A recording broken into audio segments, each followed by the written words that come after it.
अस्सलामुअलैकुम वरहमतुल्लाहि ताला वबरकातुहू। उम्मीद करता हूँ आप हज़रात खैरियत से होंगे। नाज़रीन इकराम, देखिए आज बहुत ही अहम गुफ्तगू पर आपसे बात करूँगा और आपकी इसमें राय लेना मेरे लिए बहुत ज़रूरी है। देखिए पहले तो बात मैं आपको बता दूं, आपको ये तो मालूम होगा कि अमीश देवगन कुत्ते ने जो हुज़ूर ख्वाजा गरीब नवाज़ की शान में गुस्ताखी की थी उसके बाद नाज़रीन इकराम लाखों रिपोर्ट्स उसके ख़िलाफ़ दर्ज हो गई। ठीक है, हर थाने में लोगों ने उसके ख़िलाफ़ FIR दर्ज कराई, लेकिन उसके बावजूद भी अमीश देवगन को कुछ क्यों नहीं हुआ, किसी पुलिस वाले ने उसको टच क्यों नहीं किया। आज हम इसी चर्चा में बात करेंगे, इसलिए नाज़रीन इकराम वीडियो को आगे शेयर ज़रूर कर देना। तो नाज़रीन इकराम, सबसे पहले आपसे यही गुजारिश है कि आप ये कमेंट करके बताएं कि आपकी राय क्या है इस बारे में। ठीक है, आप क्या कहना चाहते हैं कि अमीश देवगन को अभी तक कोई भी फ़र्क क्यों नहीं पड़ा है, यानी उसने जो ऐसी अभद्र भाषा का इस्तेमाल किया था ख्वाजा गरीब नवाज़ की शान में, जो हिंदुस्तान के राजा हैं उनके जो है शान में गुस्ताखी की है, उसके बावजूद उस अमीश देवगन को जो है पुलिस ने गिरफ़्तार क्यों नहीं किया है। आप हज़रात कमेंट बॉक्स में ज़रूर लिखें कि आपकी राय क्या है। लेकिन मैं हज़रात आपको बता दूं कि मामला क्या है। देखिए नाज़रीन किराम, जैसे ही उसने जो है डिबेट के दौरान ख्वाजा गरीब नवाज़ अलैहि रहमतुल्लाह व रिज़वान की शान में गुस्ताखी की, उसके बाद क्या होता है कि उसके ख़िलाफ़ FIR लाखों FIR दर्ज हो गई। ठीक है, उसने सोचा अब जो है मैं पकड़ में आ जाऊंगा। फ़ौरन उसने अपने चैनल पे एक दूसरा क्लिप बना दिया, अपलोड कर दिया और उसमें कहा कि मुझसे वो धोखे से निकल गया। नाज़रीन इकराम देखिए, उसने जो है माफ़ी नहीं मांगी, बल्कि एक तरह का जो है उसने अजीब अंदाज में जो है कहा है कि मेरे मुंह से निकल गया, मैं कुछ और कहने वाला था, ये वो। देखिए नाज़रीन इकराम, ये जो है मामला ये है कि यहाँ पर अगर कोई मुसलमान शख्स होता और वो मुसलमान किसी हिंदू के बारे में अगर ऐसा बोल देता, तो नाज़रीन इकराम आपको ये मालूम है कि उसके साथ क्या होता। अब तक वो कहाँ होता? क्या अभी तक वो इसी तरह से आज़ाद घूमता होता जैसे कि अमीश देवगन आज़ाद घूम रहा है? नहीं नाज़रीन इकराम, मेरा तो ये मानना है कि अगर मुसलमान धोखे से ही बोल देता कुछ भी, ये तो बहुत बड़ी इसने बात बोल दी, अगर मुसलमान जो है हिंदुओं के ख़िलाफ़ कोई छोटी सी भी बात अगर बोल देता तो उसके ख़िलाफ़ जो है FIR एक ही दर्ज होती और वो जेल की सलाखों के पीछे पहुंच जाता। ये मेरा मानना है, और आपका मानना क्या है कमेंट बॉक्स में ज़रूर लिखें। और नाज़रीन इकराम देखिए, यहाँ से तो ये बच जाएगा, कोई बात नहीं, क्योंकि पुलिस वाले इनकी हैं, सरकार इनकी है, सब कुछ इनका है, लेकिन ये अल्लाह के कहर से नहीं बचेगा। यकीनन अल्लाह की पकड़ बहुत सख्त पकड़ है और ये अल्लाह के कहर, अल्लाह के अज़ाब से ये नहीं बचेगा। देख लेना नाज़रीन इकराम, अल्लाह की पकड़ में ये जल्द ही आएगा। यकीनन अल्लाह की पकड़ बहुत सख्त है। और नाज़रीन इकराम, मैं आप हज़रात को एक बात और बता दूं कि जिस तरह से लोगों ने इसके ख़िलाफ़ रिपोर्ट दर्ज कराई हैं, और बड़े बड़े मदरसे और बड़ी बड़ी खानकाहों से, बल्कि विदेश से भी कुछ रिपोर्ट्स दर्ज हुई हैं ऑनलाइन, ठीक है, इसके ख़िलाफ़, उसके बावजूद भी ये अब भी भौंक रहा है अपने चैनल पर, कोई कार्रवाई नहीं हो रही है। इसका जो है एक बड़ा मामला ये भी आता है कि ये जो न्यूज़ 18 चैनल है, ये जो है हिंदुस्तान के बड़े मालदार शख्स का चैनल है। ठीक है, वो किसका है मैं ये भी बता दूं, ये अंबानी का चैनल है, जिसका नाम है अंबानी। ठीक है, जिसकी जियो कंपनी है, उसी का ये चैनल है और वहीं पर ये पत्रकार काम करता है, उसी चैनल पर, वहीं से जो है अपनी वायरस फैलाता है। कौन से वायरस? नफ़रती वायरस।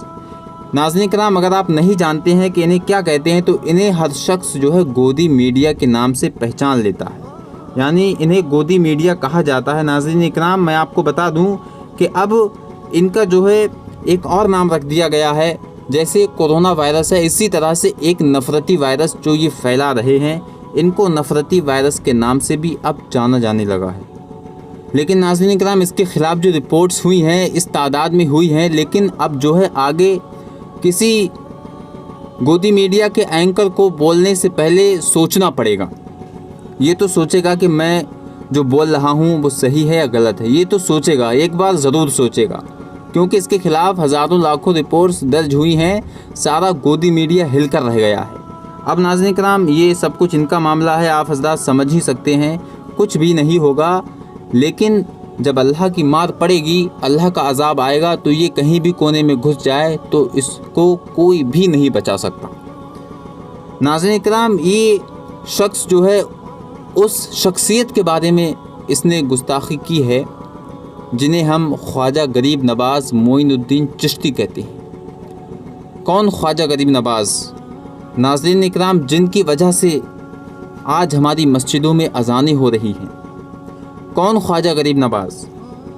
जिनकी वजह से आज हम जो है शान व शौकत के साथ हिंदुस्तान में जी रहे हैं, पल रहे हैं। कौन ख्वाजा गरीब नवाज़? जिसने हिंदुस्तान में आकर 90 लाख को कलमा पढ़ाया। हाँ, यहाँ पर एक बात और बता दूँ मैं आपको नाज़रीन इकराम, देखिए ये शख्स बोल रहा था कि चिश्ती आया लुटेरा और उसने कलमा पढ़ाया, लोगों को जो है धर्म परिवर्तन कराया, माज़अल्लाह इस तरह से इसने जो है बयान दिया था। तो मैं इसे बताना चाहूँगा, देख मेरा ख्वाजा जब हिंदुस्तान में आया था तो उसने किसी शख्स से ये नहीं कहा कि तू कलमा पढ़, बल्कि ख्वाजा गरीब नवाज़ अलैहि रहमत व रिज़वान जो किरदार नबी, जो नबी का अखलाक लेकर आए थे, उस अखलाक के साथ नबी के नक्श कदम पर अपनी ज़िंदगी को बशर किया।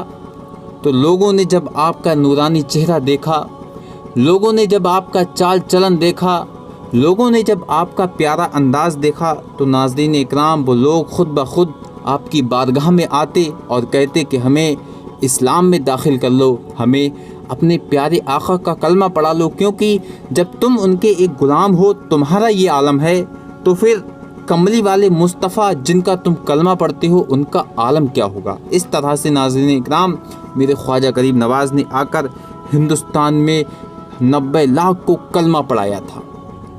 और नाज़रीन इकराम ये बोल रहा था कि औरंगज़ेब के बारे में बोल रहा था, हज़रत औरंगज़ेब आलमगीर के बारे में, कि उसने इस तरह से बहुत गलत इसने बोला कि औरंगज़ेब लुटेरा, इस तरह से इसने भी बोला था।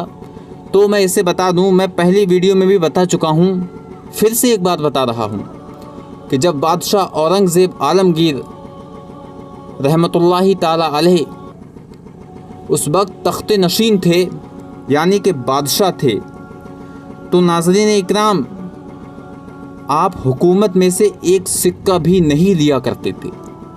ठीक है, तारीख़ इस्लाम किताब जो है हवाला है, आप वहाँ चेक कर सकते हैं। ठीक है, तो आप हुकूमत में से एक पैसा भी नहीं लिया करते थे। आप जो अपने घर का खर्चा चलाया करते थे, आपका जो खर्चा था वो कैसे चलता था? नाज़रीन इकराम, आप जो है सुई से टोपियाँ सिला करते थे, टोपियों को सिल कर उन्हें बेचा करते थे। उससे जो मुनाफा हुआ करता था, उससे जो फ़ायदा हुआ करता था, नाज़रीन इकराम उसी फ़ायदे से, उसी पैसे से अपना ख़र्चा और अपने घर का ख़र्चा, कारोबार जो है आपका यही था। और हुकूमत में से एक सिक्का नहीं लिया करते थे। और नाज़रीन इकराम यही वजह है कि अल्लाह के जो महबूब होते हैं, अल्लाह के जो वली होते हैं, अल्लाह के जो मुक़र्रब बंदे होते हैं, उनकी ज़ुबान में तासीर इसीलिए होती है क्योंकि वो हराम के लुक़मे से बहुत दूर होते हैं।